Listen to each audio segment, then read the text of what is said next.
Welcome back to Chakra Free Radio. I'm Gopal. I'm Ray. I'm Luke. We'd like to thank you for joining us for this episode titled Childhood Impressions. Now, in this episode, we're going to be discussing how the experiences we have as children often have a tremendous impact on our adult life, and in turn, the responsibility that implies for adults in terms of how they interact with children, whether it's their children or a peer or relative's kids. An important message we want to make sure is up front is that no child is born hating. It's something we pick up from adults, and so hopefully over time that can be fixed or addressed. Adults or our environment. Yeah, but first we want to introduce our guest, Mr. Luke Benjamin. So Luke is a longtime friend of Ray's. Grew up in Boston and graduated from Nativity Prep in 2013, which Ray attended as well. Now leads admissions and hiring at Nativity Prep. So he studied political science at Boston College, and now enrolled at the BC School of Business, the Carroll School, for his MBA. Fun fact about Luke, he also works part-time for the Red Sox as a Fenway ambassador. Now we've asked Luke to join because of his passion for youth mentoring, as well as his direct experience with children in his role in the admissions office at Nativity. So, Luke, thank you for joining us. No, thank you so much, guys, for having me. I really do appreciate it. It's really nice to be here. So first off, I think we've all had, obviously, our own childhood experiences, and we've had our experiences as adults with children. And maybe just to start off, would love to hear from both of you kind of your, I don't know, like what's it been like hanging out with kids that you know and... Whenever I'm at Nativity, they're just regular kids. You know what I mean? They're all different in their own right. 5th, 6th, 7th, 8th. When they get to like 8th grade, they probably don't care about us as much no more. I think you have a real impression on them when they're in 5th and 6th grade. They more tend to like listen and really pick up on things. I have 2 nieces, so I've watched them grow up my whole life, and I think I had a pretty good impact on them. And just try to be a good men figure, however you want to put that. Not show them that, like, I'm a dog or anything. Like, just give them, like, show bad habits or anything like that. So right. Yeah, so I'm curious, what's your experience like with nieces, rather than the nephews, are you? I mean, I don't have any nephews, so I couldn't really give you... I couldn't really give you an insight on that, but nieces, I mean, yeah, just, I don't know, try to, like, show them what men are. Obviously, they're not going to date us, but, like, you know what I mean? Just, like, show them what good men role models are as best as I could. Laugh with them, joke with them, hear them out, make sure that they're always heard. So, yeah, really nothing more to that. Yeah, and Luke, just your personal experience. Yeah, similar to Ray, I don't have any nephews. I have 2 nieces. My brother has 2 daughters, 2 beautiful daughters, and like Ray said, right now it's more so they're younger, so it's more so just playing, being the fun uncle.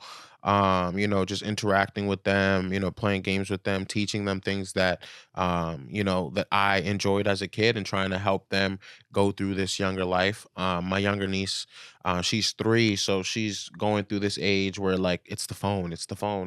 But like, I'm the uncle that's like, let's go play, let's go do this, let's go interact, and stuff like that. And then my older niece, she's 8.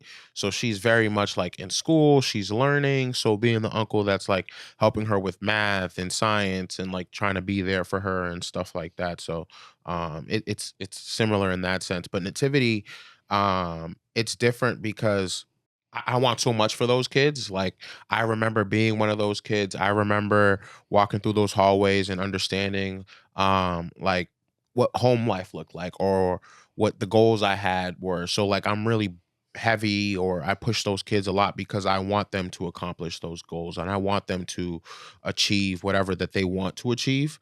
And then in admissions, I'm a different person.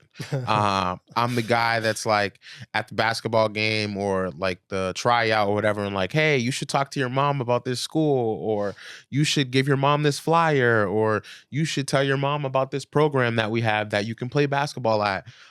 So I'm like my responsibilities and my things change in the dynamics that I am, I guess.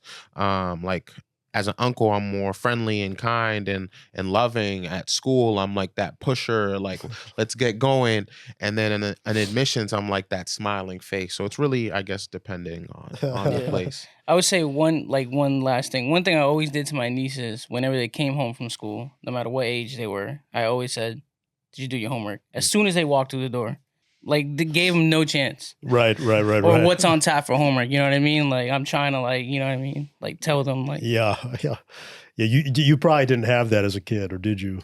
I mean, my sister was pretty like, you know what I mean? Especially when I was at Nativity. I mean, when I went to high school, like, kind of was like on my own. I mean, I went to boarding school, so she really couldn't like, do anything to me there. So like, you know what I mean?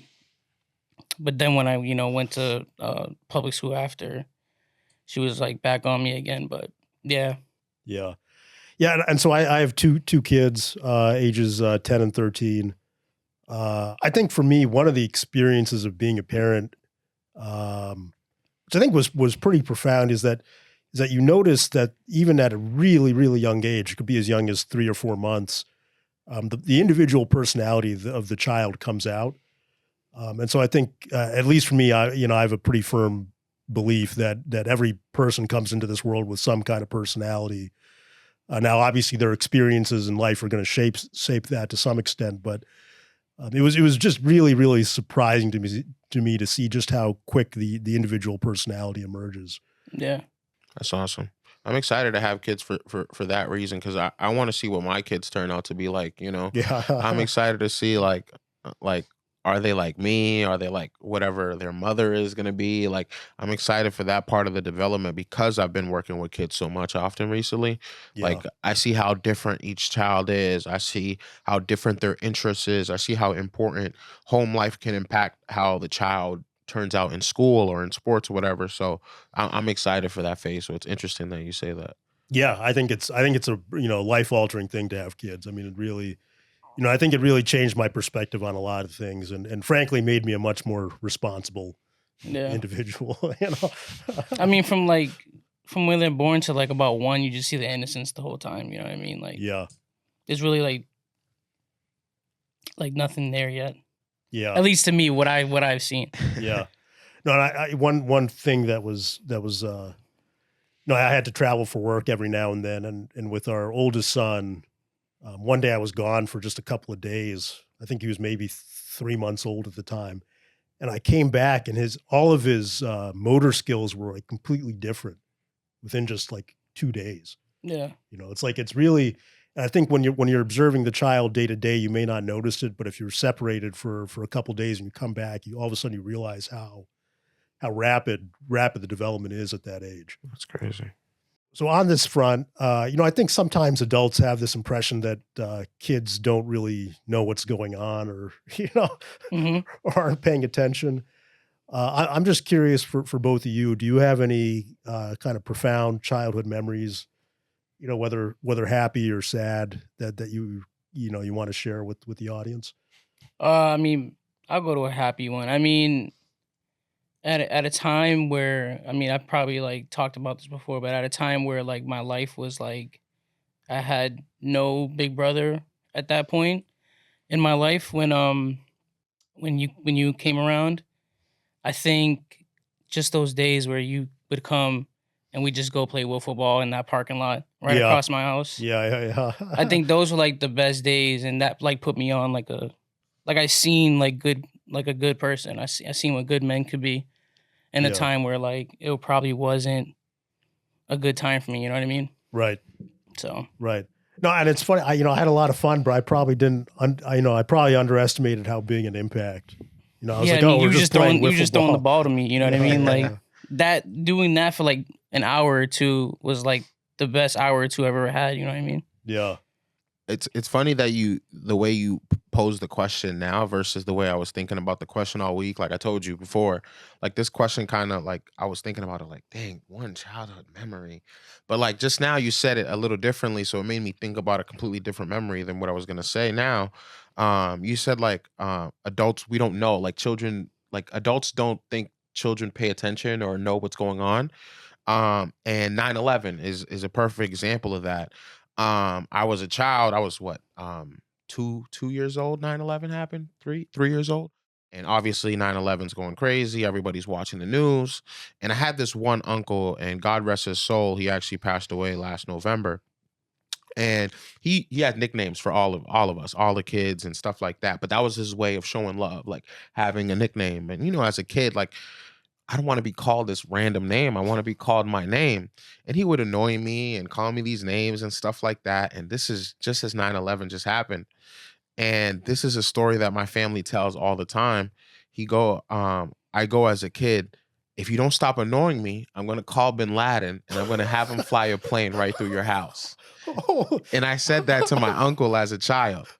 And everybody in my family tells this story because they're like, we have to be careful with the things that we say around children because they are paying attention. They are understanding. They see things. They understand things, and they're alive to see these things. But because I was such a child, I didn't know what that meant. I didn't know who bin Laden was. It's just I just watched it on TV and I just said it. Yeah. So it's funny. It's funny that you say the question out because that's the first thing that comes to my mind when you say that.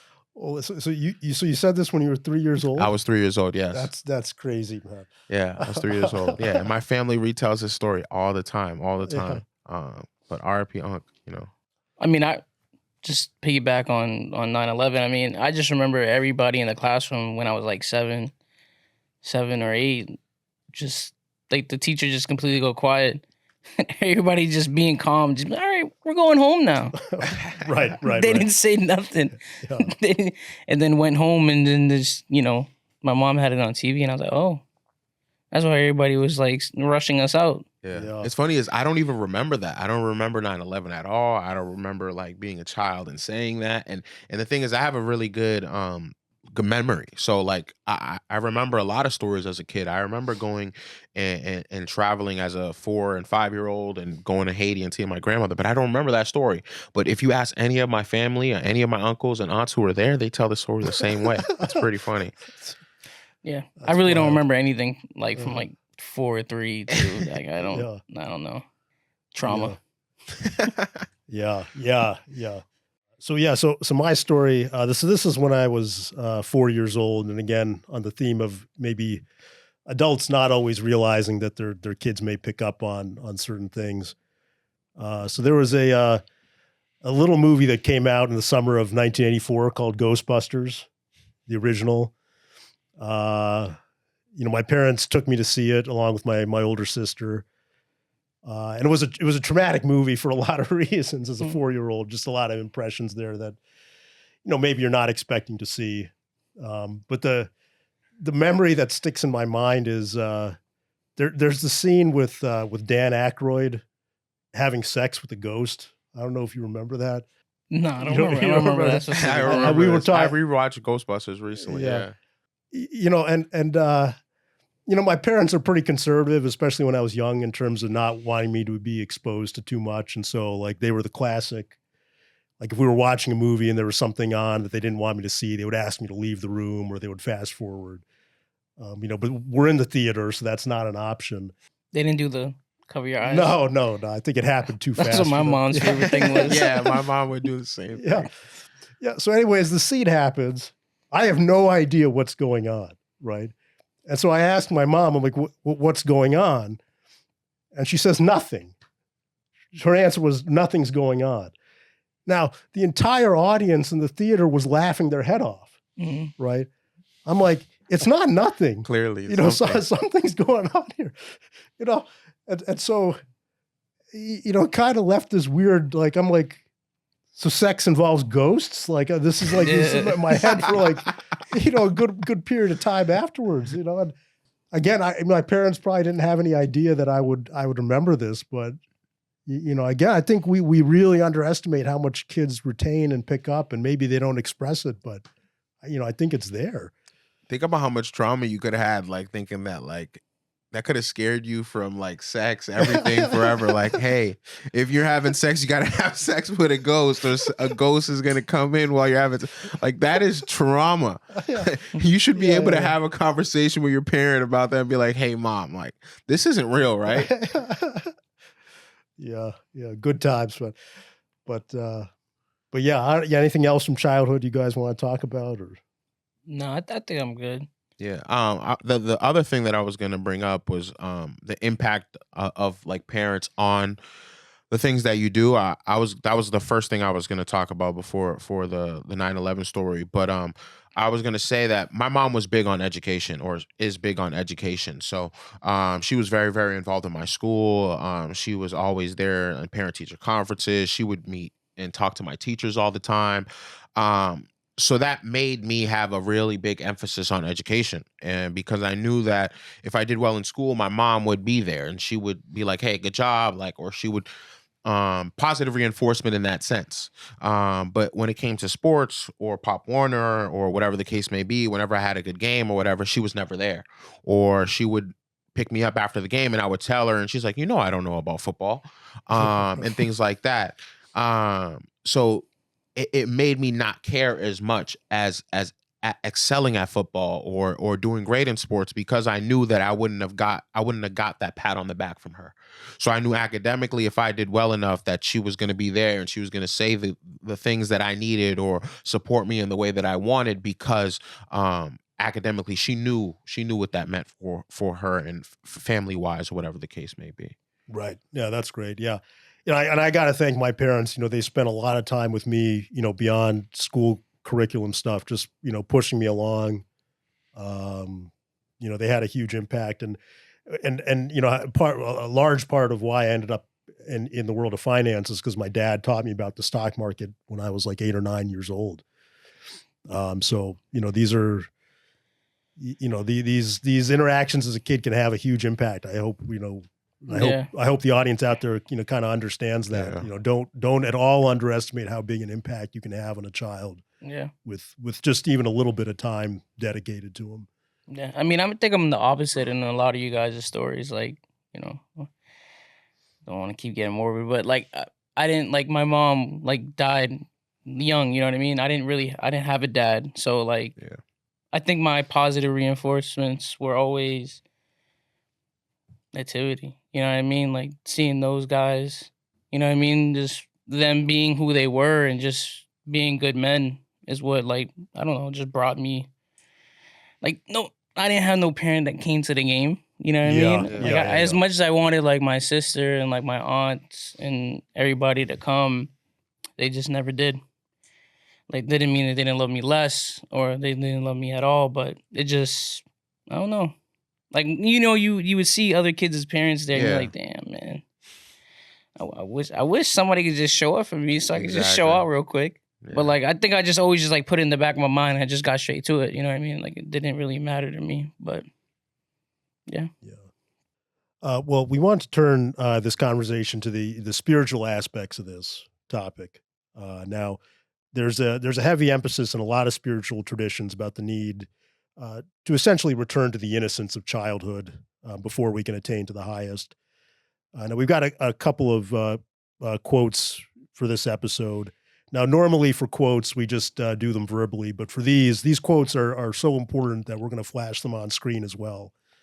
So we're going to take turns reading off. So these quotes are 2 from the Bible and 1 from the Tao Te Ching. And especially for the biblical quotes, rather than thinking about institutional religion, we want you to just really picture Jesus walking around 2,000 years ago and saying these profound words. And again, these all have to do with childhood. So very, very important for this episode. So for the first one I'll take, this is from the Bible, the book of Matthew. This is Matthew chapter 18. In that hour, the disciples came to Jesus, saying, "Who then is the greatest in the kingdom of heaven?" Jesus called a little child to himself and set him in the middle of them and said, "Most certainly I tell you, unless you turn and become as little children, you will in no way enter into the kingdom of heaven. Whoever therefore humbles himself as this little child is the greatest in the kingdom of heaven. Whoever receives one such little child in my name receives me. But whoever causes one of these little ones who believe in me to stumble, it would be better for him if a huge millstone were hung around his neck and that he were sunk in the depths of the sea. That's a pretty heavy quote there. And, again, this is a real emphasis on, the importance of the innocence of childhood and the importance for adults to, help them develop and maintain some of that innocence. Yeah. So Luke. Yeah, go ahead. They were also bringing their babies to him, that he might touch them. But when the disciples saw it, they rebuked them. Jesus summoned them, saying, "Allow the little children to come to me, and don't hinder them, for God's kingdom belongs to such as these. Most certainly, I tell you, whoever doesn't receive God's kingdom like a little child, he will in no way enter into it." Yeah, and that's from the book of Luke, chapter 18 there also. So those are, before we get to the next one, any reaction to that? It seems like Jesus, Protecting God's children, man. Yeah. Simple as that. Yeah. Is that innocence for like adults too, or is it just? Well, I think the ideal is that, adults should have that same kind of innocence. Yeah. And when we lose it, obviously for a variety of reasons, but, Okay. And I think, again, so much of religion, we tend to maybe ignore some of the message here. And this is a very clear message that, the innocence of a child is a really, really important thing, and so I don't know, just food for thought for our audience out I think there. humbleness too, as well. Yeah. There's no way that you can be a servant or believe in something you don't know or can't see, and like the kingdom of God without being like a child, like humble enough to accept that there's something above you, there's something bigger than you, Right. that we're pursuing or that we're chasing. Yeah. Mm-hmm. All right, Ray, It's you're up. It's not from mine. All right. This is from the book of Tao, verse 55. He who is filled with the Tao is like a newborn child. Yeah, that's It's pretty simple for me, buddy. Pretty simple. Yeah, well, it's in keeping with the Tao tradition, simple and straight and to the point. Yeah, I mean, any comments? The tie together is definitely there, though, for Yeah. sure. Yeah, I think in all the spiritual texts, like there's always like the same principles for the most part, I feel. yeah, which most of us want to ignore. Yeah. Yeah. That's why I love nativity too, though. Like I went to school with guys that were Muslim. I went to school with guys that were Seventh-day Adventists. I went to school with guys that were just Christian at nativity. And nativity never forced like a specific religion on us. Nativity never told us like, hey, this is the one thing to believe or this is the only way to walk. I think the biggest thing nativity taught us were like, hey, young men living in this city that is dangerous and full of pitfalls, you have to have values, you have to have morals, you have to have virtues, and you have to have things that you can stick on and hold on to and really hold yourself to and guide your path along the way. And I think that's the biggest part of what I learned at that school and that program. And it's kind of guided my lifestyle throughout life. Yeah. Yeah, and just for our audience, I mean, it's a Jesuit school, right? Yeah, it is. Yeah. It is. Yeah. It definitely is. We have religion class, and even with religion class, they do teach you about Catholicism and Ignatian beliefs and the Jesuit tradition, but there's a class where it's world religions, and they teach you about every single religion, and you learn about different religions. And it's a great program that allows kids to understand different religions and finding God in yourself and other people. I don't think it just sticks on like this is the only way to believe, and that's why I love the way it's developed that way for sure. So I kind of love like that. You did the same thing here. It's not only the Bible. There's other spiritual beliefs that have the same way of I think believing. nativity, when I was there, it was the first time I had no, like I was oblivious to the world, right? It's the first time I knew that there was another religion, like Yeah. Muslim, like, you know what I mean? Yeah. One of our classmates his name was Muhammad, and then I remember we were playing soccer and he was just like about to pass out, and they were like, yo, like, cause I was like, yo, let's go. Like we was all like, let's go. And then like, the coach pulled me aside and was like, he's fasting.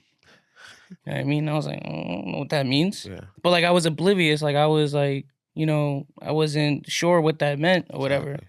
And then, having a talk with them in the Cubbies, you know what I mean? They're doing it for a purpose, you know what I mean? For their God. So Exactly.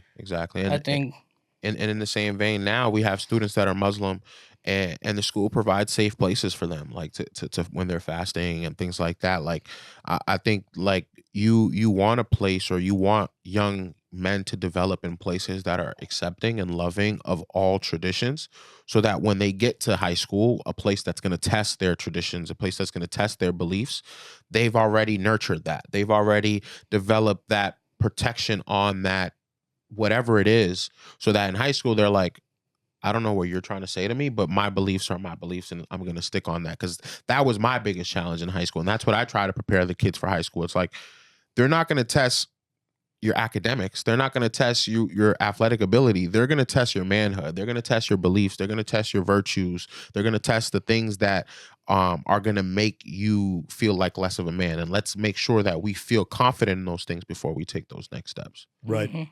I agree.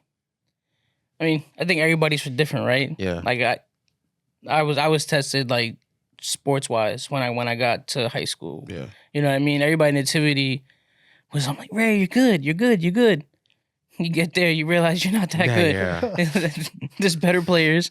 There's they want it more. You know what I mean? Exactly. And then you play those other teams, and you realize that those kids waking up at 4 a.m., 5 a.m. They doing 2 days, 3 days. They got families that are like Pushing feeding them. their conditioning and all that stuff. You know what I mean? So Yeah. So we want to turn a little bit back to the kind of the practical issues at hand. And one thing we want to discuss is just the amount of you could call it negative impressions that are dumped into a kid by the time they've hit their teen years. Again, every child is born into the world innocent. By the time they're 13, they've had so many impressions of violence and hatred, whether through the media or maybe in within the confines of their own home. That maybe for a lot of people, they start to view the world as inherently violent and hateful. So I'm just curious from both of you, what your thoughts on that issue is, and especially maybe as it relates to the media, because there's, a lot of the ideas we form are kind of brought into our head by external media. Yeah, I think access is a scary thing nowadays for children. My niece loves Roblox, and she's big on Right. Roblox, and yeah. whenever I go over the house, she's playing Roblox, and How old's your niece? she's 8. Right. And she's the older niece, and she's obsessed with Roblox. And the other day I'm on YouTube, and I see a YouTube video where this guy's on Roblox being a pedophile and doing all this weird stuff on Roblox. So I call my brother, and I'm like, hey, are you seeing this is happening on Roblox? And he's like, yeah, she hasn't been on it in a week since then. We're trying to find other things for her to do and things and stuff like that. It's scary. I don't want her on that thing ever again.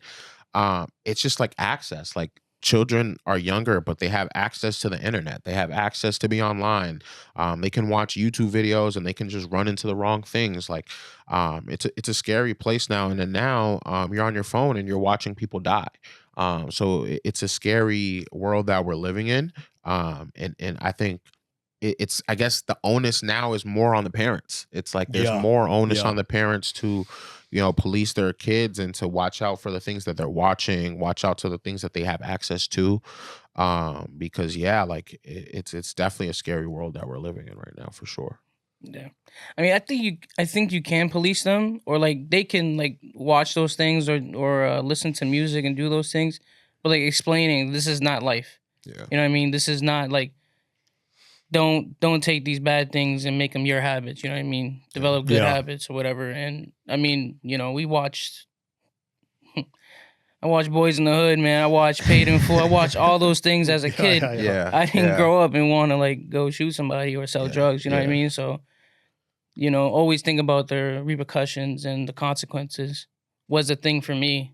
Yeah, but I think the difference is too, though, you could go watch Boys in the Hood and then go outside and play a sport with your friends. You know what I'm saying? For sure. These kids are now watching things on TikTok in 30-second clips and then flicking through it in the next 30-second clip and then flicking, and it's hours and hours of that content, That's where they need to have good role models and somebody teach them this ain't in the end, this is not real life. This is not the good part or how you're supposed to be in life, how you're supposed to be in society and stuff like that. Yeah.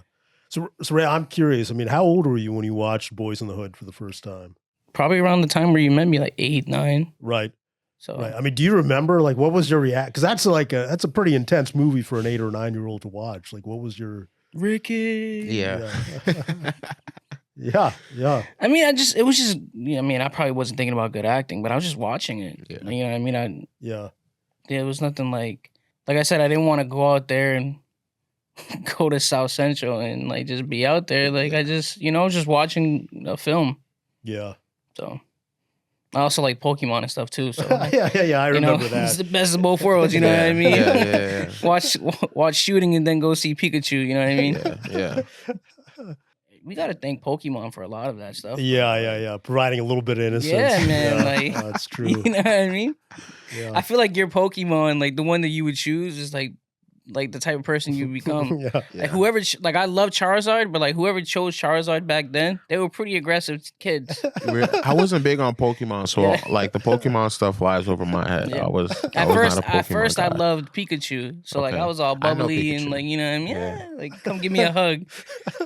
But as I grew older, I was like, Charizard the dog. But I just remember everybody that liked Charizard as a kid and Charmander, and I'm like, you guys are pretty violent. You guys need to relax. Yeah. I'm curious. Do you think our logo, the panda, is there any input from Pikachu in that design or? No, I think the panda just stands for whatever you want it to stand for. Yeah. You know what I mean? like that. So a panda can be anybody sitting in the chair listening to music, a podcast, anything, TV. I think that's what it stands for. Yeah. So one thing we want to address is this is something that's obviously a more recent phenomenon in human history, and that's just the proliferation of devices, and both with the adults having devices, but also with kids having access to devices. I think, and it's something I've observed with my own behavior, is it's really easy to just be on your phone and not giving your kids the due attention that they really deserve. There's a constant distraction. I think to some extent what it signals to a child is that the phone you're on is more important than they are, which is, it's a tricky thing because I think, adults now are on those devices a lot. So I'm just curious on kind of your thoughts on that. I mean, phone, game, anything. I mean, I can't really. I can only speak from like seeing. You know what I mean? I can't really speak from my parents. My sister really wasn't on her phone a lot. Maybe for the second one, for my second niece, maybe she was, but for my first niece, she was really attentive. You know what I mean? Like always like doing her hair and doing stuff and taking her to my grandmother so she can learn Spanish and all those things like that. But that's the only thing I can really speak from. Like I didn't have any parents and nobody ever really paid attention to the phone during that time. Yeah. I was gonna say the same thing as Ray, but it's funny. Last night I was at dinner with a couple of my friends, and one of my friends, he has a daughter. She's like 3 or 4, I want to say. And last night he was basically like, not complaining, but basically saying like how that recently she's become more needy. And like, whenever she's doing something, she'll like, hey daddy, like come see this, or come watch me draw, or come watch this, like come watch Toy Story with me. And like the dad will be on his phone or like answering an email or something, and then she'll like guide his face to whatever she's doing, or like turn his face to like the TV, or turn his face to like watch me draw, or like and she's 4, and like she's like, she'll say things to him like, hey daddy, don't go on your phone, watch this, or don't go on your phone, like watch me draw and stuff like that. And he was telling us this last night, and we're laughing about it and we're joking about it and we're making fun of him for it, but in reality, like this 4-year-old girl is basically like asking her dad to basically be like, hey, pay attention to me, like I'm here, like please, like yearning for his attention and stuff like that. So it's interesting that you bring that up is because like, yeah, like the kid wants that time too. Like the kid wants that access. The kid wants the dad to watch these moments or see these moments happen and develop. But like the phone gets in the way, or Yeah. work may get in the way, or Yeah. with the access to the devices now, work just expects you to respond whenever because hey, you have email on your phone. Why shouldn't you respond? And Yeah. he has a very high leverage and very important job, so he's always needed to respond. But I think for him, he has to or for him, we talked about last night after the joking and stuff. He was saying like, yeah, I need to separate. Like I need time to separate. Yeah. Yeah. And I'm really sympathetic to, because there's constant work emails and other things that come up. But, I think we as adults need to be cognizant of, the message that's being sent. The more we use the device, the more the child feels like maybe they're not that important, which can have all kinds of impacts down the road. And, related to this, kind of the next question I have is, it seems like with a lot of parents now, it's kind of like it's a difficult thing, but I think in a lot of cases we see parents who kind of pass off child rearing to the device. Rather than engaging, they hand them the child a phone or a tablet. And obviously there's a lot of entertainment options for the kid, and it's maybe a way to keep them quiet.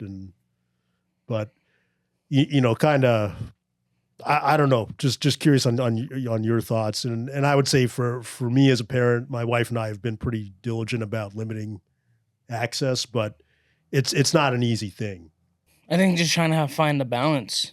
I mean, I don't have any kids, so I really can't Speaking of that, it's like at a point, it's like he's probably answering those emails or work emails or whatever to feed the, you know what I mean? To feed his taking family. care of the family. Yeah, you know what I mean? So it's like, it's a tricky slope, you know what I mean? And, and certain things like that. But I think I've seen like when I had dinner with your family, like a lot of families don't do that. A lot of families don't sit down and everybody's at the table, mom, dad, you know what I mean? And having family almost every night. So right. I think those, I don't think I've ever had that. Yeah. Like we just went, you know what I mean? Just went to go get my food and then went back to like, the table or the room, you know what I mean? Like I didn't sit down as a unit. Right. Yeah, I think like Ray said, I think it's about balance. I think giving the kids access to technology is important because they're going to need the technology. They're going to need to use the technology. That's where our world is going. But I also think like balance is important.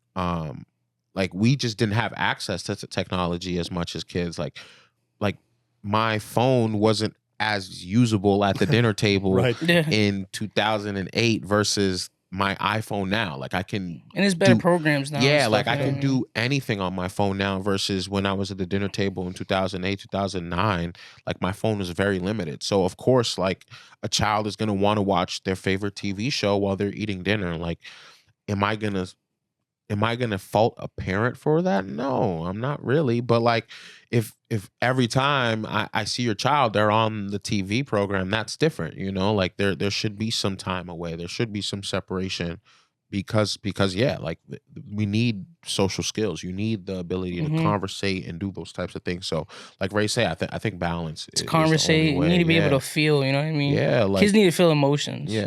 You know what I mean? Like they need to see they need to see anger. They need to see, I don't know if they need to see depression, but they need to see laughter. They need to see all those things. Yeah. And not just only in their parents, just in regular people, in their regular day-to-day lives. And it's scary. Like kids don't know how to play anymore. Like I'm at Nativity and I'm teaching kids how to play shots and layups. Like I have to teach you how to shoot the ball. Whoever gets the rebound passes to the guy and shoots a layup, and then you get I have to teach that. Just common courtesy. Yeah, like that is something you learn just by playing on the court as like a 5, 7, 8, 9-year-old kid. Like you just learn that. But because the kids are so stuck on the TV or they're stuck on the YouTube basketball or whatever they're watching, they just want to dribble the ball 50 times and never shoot it or never pass it, or it's their ball now. It's our ball. We're playing basketball together. So it's balance. Like I think that's important. I remember one time, I think it was like last year, where like I was there like after like 3 p.m. like just before we went to practice. Yeah. And I shot the ball and I missed. And one of the kids just like holding it. Yeah. And I said, I'm just standing like this for like a good like 45 seconds. Yep. And I'm like, yo, pass the ball. Let me get my layup. Yeah, they have no idea. He's just like, oh. I'm like, yeah, that's what we do. I Yeah. miss, you grab the ball. I'm like, now I'm gonna give you your shot. You know what I mean? That's basketball. Literally just like a mannequin. Like, Yeah.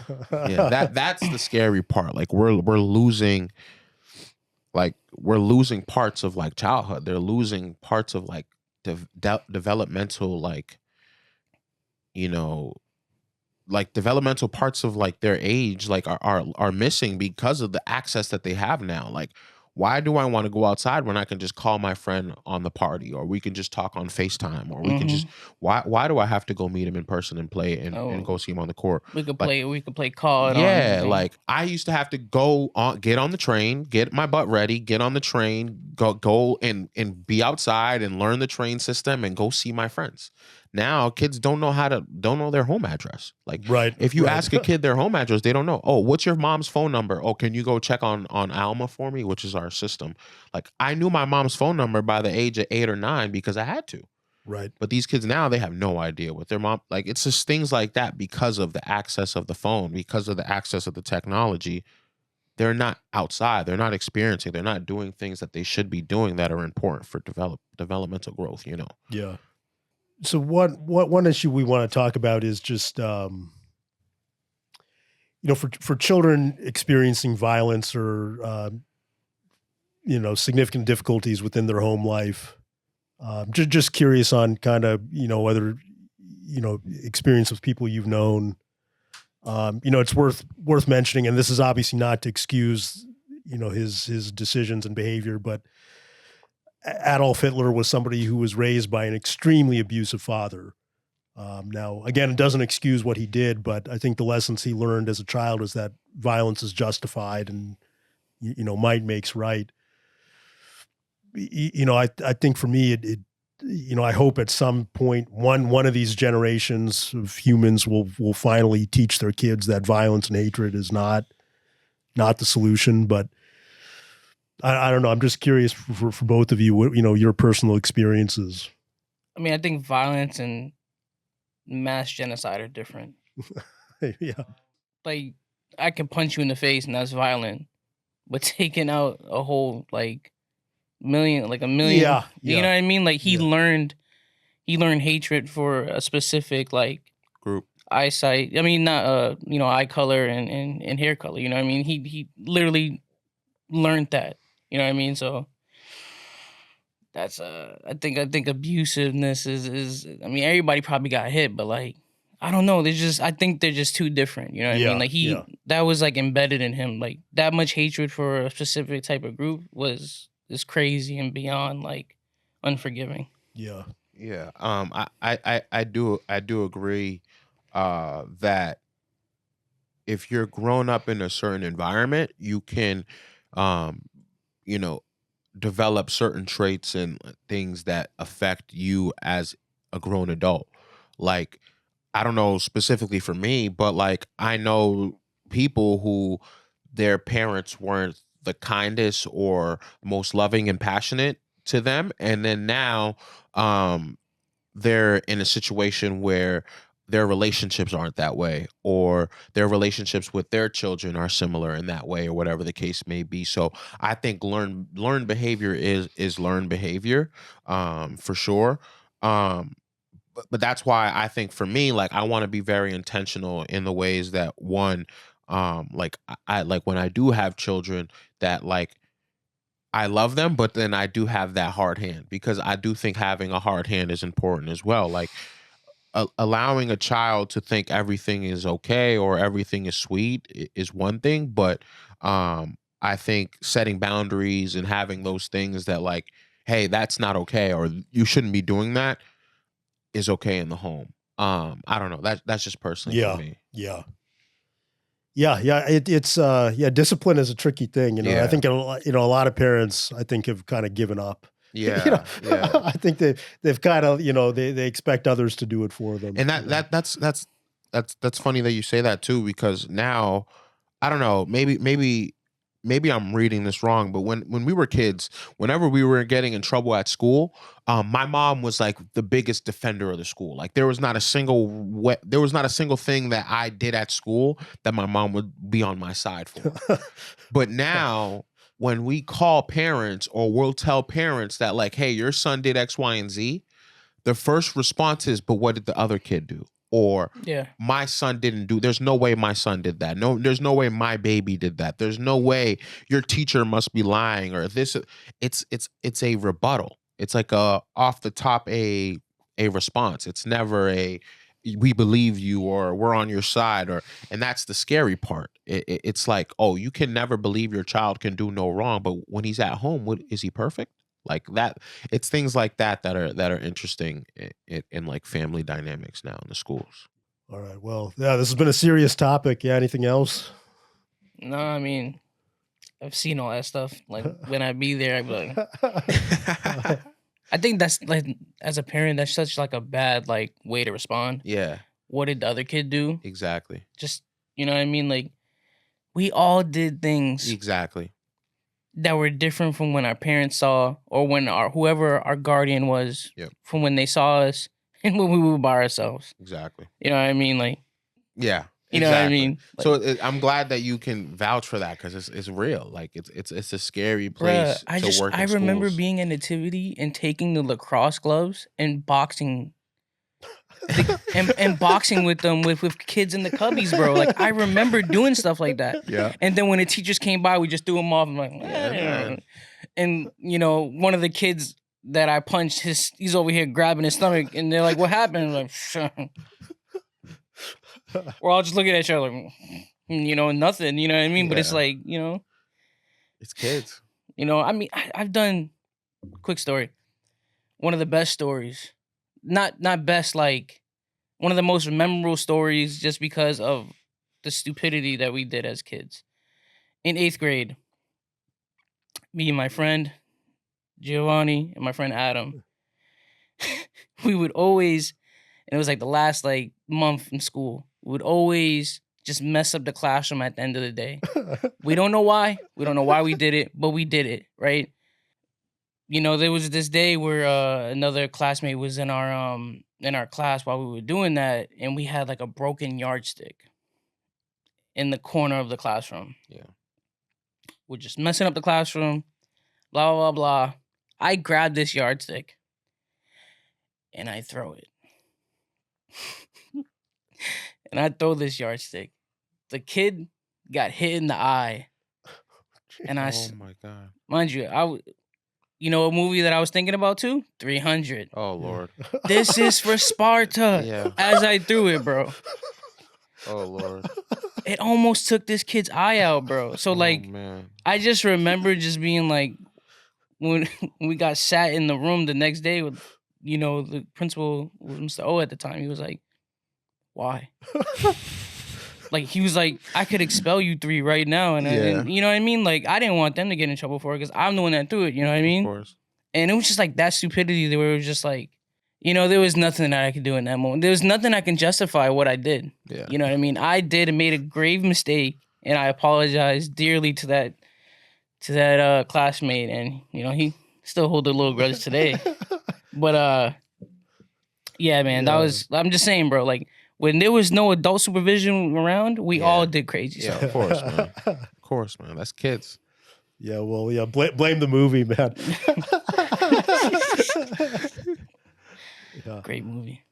Yeah, well, yeah, Luke, this has been a lot of fun. So, you know, you've made your selection for the donation. Yes, sir. Which is an organization called Family Reach. Yes, sir. So maybe you can share a little bit about why it's an important, what the organization. Yeah, so Family Reach is a nonprofit organization that gives actual money and resources to families that are dealing with cancer. A lot of programs, you'll see that they'll provide resources or support, but then we don't really talk about how expensive dealing with cancer is. My grandfather passed away from cancer 2 years ago, and I remember how expensive it was for my family. Also, had a kid who we went to high school together, and he played on the basketball team with us. And I remember going to his house and how I wouldn't say his family were rich or anything like that, but they were pretty well off. And I remember seeing how his lifestyle changed significantly with the cancer and stuff like that. And I remember Family Reach coming down and helping them and supporting them and like giving their family a check at the school and stuff like that. So it's always a program that I've heard of or I've seen of. So when you talked about doing a donation, I was like, oh, this seemed like a program that it seemed like a good fit for us to do something like that for. So I appreciate you even doing something like that. So to giving me the space to bring it up. So thank you. Yeah, no, that's great. We're happy to support. It's an important mission. So we got our minute of unconditional love. So, All right. so Ray, you got the honors. Y'all ready? Let's do it.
I opened my eyes one time. Yeah.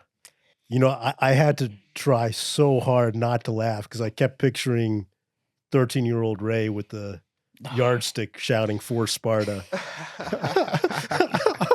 This one was a struggle to keep a straight face, man, for that minute. Yeah. Ray was trying to take somebody's eye out, man. And I'll just never forget that, man. He ran in the one space where I threw it to. I was like, why'd you run that way? Me trying to justify it. Why'd you run that way? Literally, why'd you run that way? Why'd you throw it? Yeah, true, 100%. It was for Sparta, man. I was trying to justify it. I know. Why'd you run that way? I was just you was running this way. Why'd you run that way? I was playing the role of the kid, saying it back to you. Yeah. I'll never forget. You don't remember this teacher, but his name was Mr. Brigay, bro. I know Mr. Brigay. Oh, you know Mr. Brigay? Mr. Brigay. He was a character, bro. When he came in, he said, "Oh no." I said, "Oh man." I said, "Oh my God." Yeah. Well, Luke, thank you. This has been a great episode. Thank you so much. I appreciate you guys for having me. I really do. Thank you guys. This space is incredible. I love the stuff that you guys are doing, and I appreciate you guys for giving me the space to come on here. I really do. Thank you so much. Thank you. Yeah. Ray, final words. Yeah, we're gonna finish it off with a quote that I seen recently that I loved and want to share. There's a million paths to the top of the mountain, but when you get there, there's only one view. So.